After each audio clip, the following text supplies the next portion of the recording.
standarisasi Gus itu apa? Yang orisinil gitu. Yang kalau misalkan di dunia, di Indonesia ini yang Gus orisinil hanya jenengan, berarti semuanya palsuan gitu. Lah ini tentu bisa dijelaskan Gus. Ngapunten, matur suwun sangat. Ini yang provokatif dulu itu ya. Begini, satu itu saya tidak medsosan, tapi ya dengar-dengar laporan macam-macam lah tentang sekian pihak itu.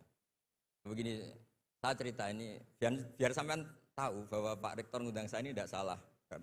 Memang benar-benar pemateri yang baik.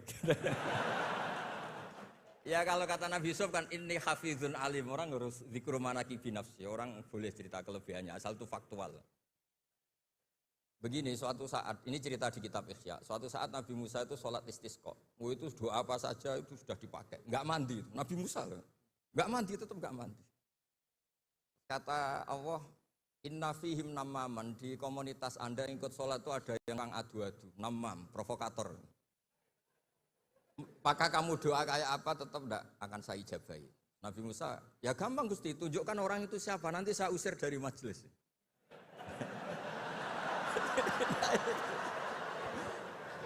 Jawabnya Allah itu lucu. Saya ini orang yang mengharamkan namam, mengharamkan namimah. Kalau saya menunjuk orang itu berarti saya juga namam.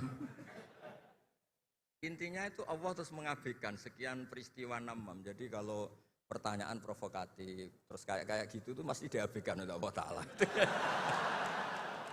Karena nanti repot itu. Repot. Memang saya termasuk Gus yang asli itu jelas kalau itu.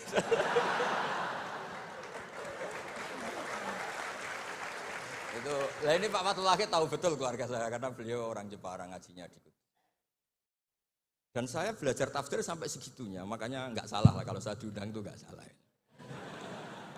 Maksud saya yang naturalisasi tadi ya nggak usah diundang gitu maksudnya. Kalau nggak memenuhi kualifikasi tafsir loh ya. Ya karena kualifikasi apa tafsir. Tapi jangan terus ngundang saya terus, nggak mau juga saya. Jadi di bab-bab sosial itu memang Allah membiarkan hukum sosial yang berjalan. Sampai Ibnu Khaldun ngendikan begini, saya masih ingat betul dan itu saya pegang. Nabi sebagai nabi itu kena aturan hukum sosial, meskipun beliau punya mukjizat kayak apa, anak kecil harus sayang, ketemu orang sepuh harus hormat.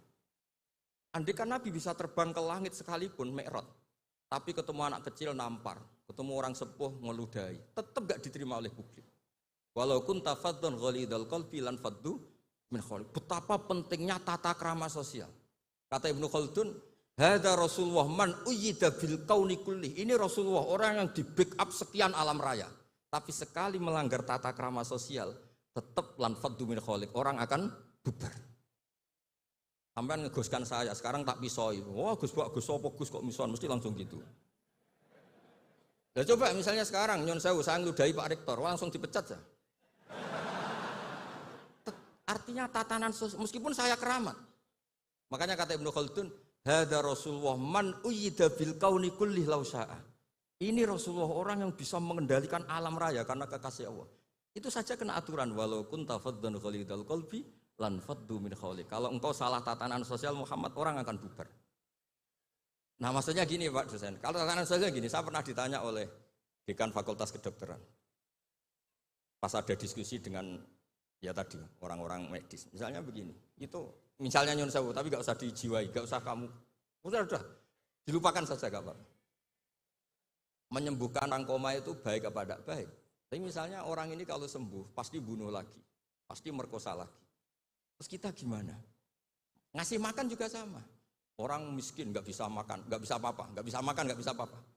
Berkahnya nggak bisa makan, nggak bisa apa-apa, dia tidak nyuri, tidak bunuh, tidak merkosa. Dan orang ini kalau sehat lagi akan begitu lagi. Wajib ngasih makan dah. Itu mesti orang itu, weh, kasihlah kemanusiaan. Satu, jangan nanti kumat lagi. Jadi hukum sosial itu mesti mindsetnya ulama itu beda-beda. Saya sering matur ke Pak Quraisyah, saya itu pernah kata santri saya pernah katanya diundang ke Malaysia juga pernah katanya diundang ke Maroko. Saya bilang sudah yang kelas-kelas internasional Pak Quraisyah saya ada usah. Kenapa? Jawabnya sederhana. Nanti kalau saya sering keluar negeri terus semua kiai seneng keluar negeri terus yang ngulang pondok saya siapa? Wis gue iling-ilingan nak ning donya ono kiai desa sing alim kata satu maksudnya kiai desa tapi maca kitab ya cek bener rofa nasab. Tapi saya seneng sama kiai yang keluar negeri karena ini mewakili syiar. Saya seneng sama UI karena syiar gini. Tapi saya jangan disuruh jadi kiai di UI. Nanti gajinya tetap. Kalau kiai kan sering dapat gaji min khaisul layah tasib. Kayaknya jumlahnya banyak saya Mas. Jadi yang hukum-hukum sosial tuh biarlah alam yang ya sudah setuju ya. Oh ya pokoknya gitu.